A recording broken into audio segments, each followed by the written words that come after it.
mga partner natin na forever. Kaya single, kaya po namin sila dinala dito sa harapan kasi makinig kayo. Ayan, para magiging ehemplo kayo sa kanila. Ayan. Ang unang tanong po namin, nung engaged po kayo, ilang taon? Ilang taon daw kayo engaged? Hala, nakalimutan. Ilang taon na po kayo nag-engage at kami muna? Bala, 10 taon. Mga yung boyfriend, girlfriend mo siya. Ang sinagot ko. Nung sinagot po siya. Bago Ilang kayo taon ka? nakasawa? Ay, ilang taon po? Taon na years? Yes. Nung sinagot niya, 18, 16. Ay, ilang taon na po kayo? Ilang taon? How old are you when you were? 43 years old. Ilang taon ka? Nung sinagot po si Pastor, sinagot po si Yung girlfriend, boyfriend. girlfriend, boyfriend pa lang, di ba? Ay, ilang taon 14 ka years na? old? 16 years old. This is a is. Ilang taon kayo? Wow, sweet 16. Boyfriend kayo? 15 na. Neneng at ano na to, Toto. Ako ay mga 19. Babaatan mo pala. Ibang generation kasi. Mamaya tatanungin nyo kami kasi ibang generation. Okay. Ikaw, Sister Josie. Nung sinagot lang. Oo. Ay, bata Hindi ko pa. alam kung sinagot ko o hindi. Sinagot. Kasi walang sagot na develop lang. Kasi pag na-develop, mas maganda, di ba? Ah. Maganda kasi pag developing magiging colored yan. Di ba? Colorful. Nung naging stable na kayo, ilang taon po kayong nag-boyfriend at girlfriend bago kayo nagpakasal? Pasakan. Iba kasi sa amin. Sa akin at saka sa kanya. Nung nangligaw siya, diretso na kasi sabi niya, kasi lasing eh. Sabi niya, mamanhikan na daw. Aha. Eh, hindi naman namanhikan. Sabi ko, kalasingan mo lang yan. Sinabi mo yun. Pero may 10 taon kami wala kaming parang komunikasyon. Oh, bes, yun ang sabi ko kanina. Diba? Yun ang sabi ni brother, yan ang true love waits. True love waits talaga. Okay. Ayun, 10 taon. Tapos, nung di ko alam kung nakita niya na naman ako, o yun, pumunta sa bahay, sabi niya, mamasyal daw. E di namasyal, pupunta kami sa Batangas sa kanila. Parang tanan na, pero hindi tanan mo. Mamasyal lang kami. Pagkakalaman na din. Kasi, Juan, payag naman ang magulang ko. O sige, sabi ng nanay, tatay ko, dahil nagpaalam naman kami. O sige, kung gusto niyo mamasyal kayo, hindi, ganun lang nangyari. Pagdating namin sa bahay, sabi, nagtapat na sa amin, mamanhikan na daw. Hindi sabi ko, ha? Mamanhikan na? Ang dali naman. Eh, parang wala pa sa akin yung magpakasal kasi hindi pa ako nagtinyo eh. Di sabi, kung gusto ninyo, di mamanhikan kayo. Yun ang nangyari. Palakpakan natin. Yay! Hindi naman siya napikot kasi pinuntahan naman na sila, nagpunta naman na si brother doon sa di ba?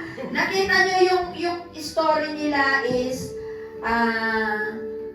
siguro hindi pa sila noon mananampalataya, kaya nasing si Brother Tom. Pero 10 years na Ako na nanampalag. Tapos 10 years silang hindi nagkita, kaya Anong tanong? ayun tanong ko din sa kanila. So kami po naman ni Pastor Marlon is noong first year high school po kaming pareho, nagkakilala po kami sa sulatan. O, di ba? Wow. Uso po noon yung folded na papel. May ibig sabihin pa nun Oo. So, yun po yun. Nagsulatan po kami bilang magkaibigan and then nagkita po kami. First year high school, July, and then nagkita po kami ng third year high school. So, first year, magkakilala na, nagkita kami ng third year high school pa rin sa sulatan.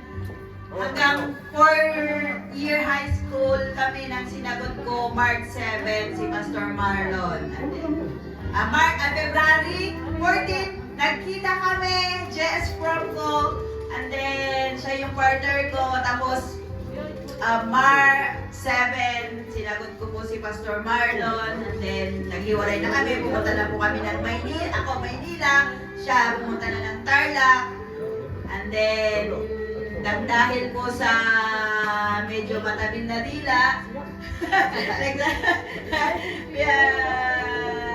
yun nga, pinakasal na kami. Kagaya na sinabi ni Mr. Adingke, first year high school, uso pa noon yung Stationary. Tapos i-fold mo nga, may ibig sabihin, I love you. Pero bago yung stationary, yung yellow pad paper. Now, 1 inch on the left and 2 inch on the right to fold. Di ba? Yung intention, yung margin. So, yun ang ginagamit from first year hanggang third year. From first year to third year, hindi kami nagkikita. Sa ano lang kami, sulatan. Pero bilyas lang kami ha. Sulatan. Ngayon, hindi yung GS Prom ang first time na nagkita tayo. Nagkita na kami bago yung GS Prom. Dahil yung kaibigan ko na galing ng school nila na naglipat sa school namin kasi sa public ako, siya sa private. Naging kaklase ko sa high school. Nakakilala siya. Ngayon, itong galing sa kanila, na pumunta sa amin, crush niya. Si Rexon. Crush niya na best friend ko. Ngayon, crush niya, Ay, mga siloso dyan ha! sinasamahan, nagpasama siya sa akin, halika, kasi ubaldo ako, ubaldo siya. Kaya akala niya magpinsan kami, kaya ako yung dinala niya doon sa kanilang school. Na dati yung school pa lang, so sinamahan ko siya. Ngayon, pero hindi alam nitong best friend niya, ay itong may crush sa kanya, na nagkakaroon na kami ng sulatan. Pero hindi pa niya ako kilala. Ngayon, sabi niya, Hindi pa sila nung nagkita sila dahil magkasama sila sa school, sabi niya, kumusta ka na? Sabi niya. Akong sumagot dahil akala ko ako yung kinakausap niya. Okay naman, sabi ko, hindi ikaw. Sabi niya, siya. Ang kausap ko, sabi niya sa akin. So napahiya ko nung time na yun. Pero hindi ko pinahata. So that is the first time na nag-meet kami. Pero sige pa rin, na nagkakaroon kami ng parang Islam book ba yun? Yung gumagawa ng parang diary, di ba? So, Lambok? Ay, hindi. Diary. Nagsisin pa rin ako, pero hindi niya ako kilala kung sino yun. Nakita niya pala ako. First time na nag-meet kami, third year high school, JS Prom. Kami ay junior pareho.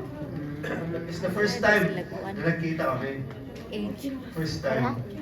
So, ayun. February,